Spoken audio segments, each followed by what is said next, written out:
Media covering people, மேடையில் இருக்க எல்லா லெஜெண்ட்ஸ், நீங்கள் வந்திருக்க எல்லாருக்கும் வணக்கம்.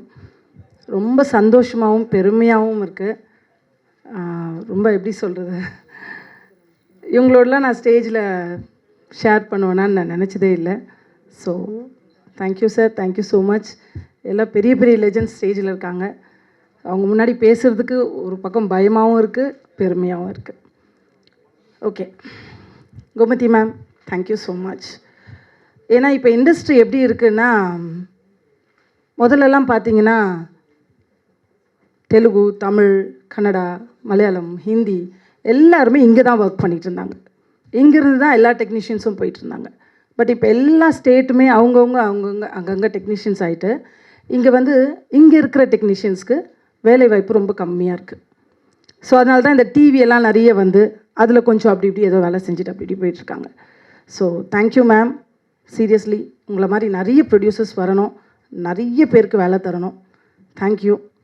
சார் சொன்ன மாதிரி தான், ஒரு பொண்ணு சாதிக்கணுன்றது ரொம்ப கஷ்டம். ஆனால் இந்த காலத்தில் நிறைய மென்ஸ் சப்போர்ட் பண்ணிட்டு தான் இருக்காங்க. அதில் நான் ஃபஸ்ட்டு தேங்க் பண்ணுறது மிஸ்டர் பழனி. உண்மையிலேயே, ஏன்னா ஒரு பொண்ணு எப்போவுமே ஒரு டிபெண்டடாகவே இருக்குது.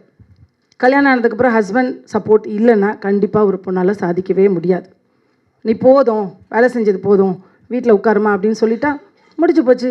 குழந்தைய பெற்றுட்டு குழந்தைங்கள பார்த்துக்கோமா அப்படின்னு சொல்கிறவங்க எத்தனையோ பேர் இருக்காங்க. அதுக்கு நடுவில் என் பொண்டாட்டியோட டேலண்ட்டை நான் காமிக்கணும்.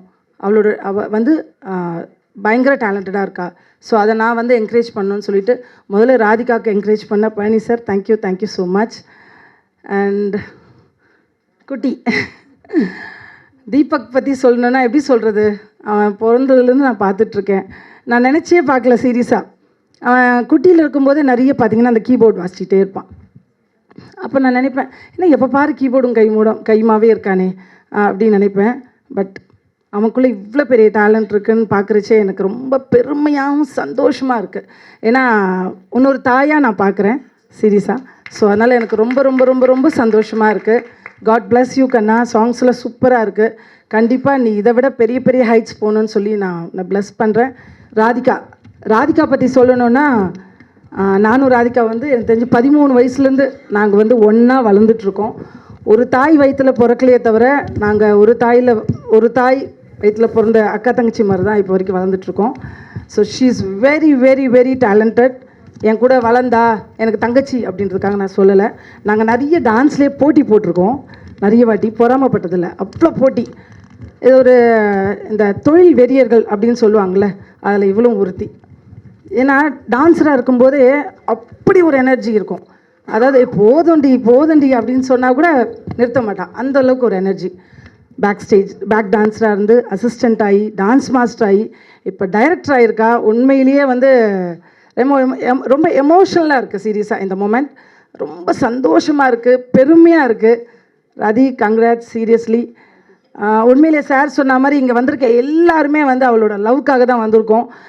சார், ஸ்னேகன் சார் சொன்னார்னு நினைக்கிறேன், கேட்காமலே பேர் போட்டிருப்பாங்கன்னு. உண்மை அதுதான். பேரை போட்டு அதுக்கப்புறம் ஃபோன் பண்ணி வந்துடணும் அப்படின்னு சொன்னால். ஸோ அந்த மாதிரி. ஸோ அதாவது இப்போது ட்ரெண்டு பற்றி சார் பேசிகிட்டு இருந்தாங்க. இண்டஸ்ட்ரியில் இப்போ நம்ம சினிமாவில் எப்படி தெரியுமா, இப்போ டான்ஸ் மாஸ்டர் நடிக்கிறாங்க, டான்ஸ் மாஸ்டர் டைரக்டர் ஆகிறாங்க, டைரக்டர்ஸ் நடிக்கிறாங்க அப்படிலாம் சொல்லிட்டு இருந்தாங்க. நம்ம எப்படின்னா, நமக்கு இது மட்டும்தான் தெரியும், சினிமா மட்டும்தான் தெரியும், வேறு ஒன்றும் தெரியாது. அப்போ நம்ம என்ன பண்ணணும், சினிமாவில் ஏதாவது ஒரு துறையில் இருக்கணும், அவ்வளோதான்.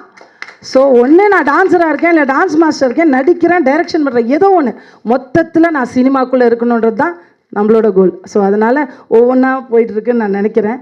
ஸோ தி ப்ரூஃப் சீரியஸ்லி ஒரு எப்படி சொல்கிறது, இப்போ இருக்கிற காலகட்டத்துக்கான ஒரு படம். ஸோ கண்டிப்பாக சக்ஸஸ் ஆகும். 100 days ஓடி அந்த ஃபங்க்ஷனில் நம்மளாம் பேசுவோன்னு எனக்கு நம்பிக்கை இருக்குது. அது இல்லாமல் இப்போ இருக்க ஆடியன்ஸ் பெரிய பெரிய ஹீரோஸ், பெரிய பெரிய படங்கள் தான் பார்க்கணுலாம் இல்லை. எனக்கு தெரிஞ்சு அதெல்லாம் மேக்ஸிமம் ஃப்ளாப் ஆகிட்டுருக்கு. சின்ன சின்ன படமாக இருந்தாலும் கதை நல்லா இருந்தால் பார்க்குறாங்க. ஸோ அந்த நம்பிக்கை எனக்கு இருக்குது. இந்த படம் கண்டிப்பாக சூப்பர் டூப்பர் ஹிட் ஆகும்.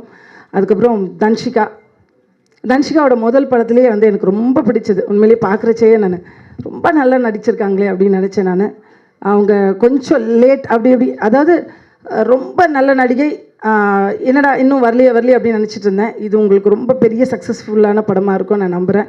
அண்ட் தமிழில் நீங்கள் பெரிய ஹைட்ஸ் போவீங்க. God bless you. அண்ட் எல்லாருமே, எல்லா டீம் ஃபுல்லாகவே, சார் யார் பேர் சொல்லலன்னு கோச்சிக்காதீங்க, எல்லாருமே தி ப்ரூஃபோட டீம் எல்லாருக்குமே all the best. And thank you sir, thank you so much.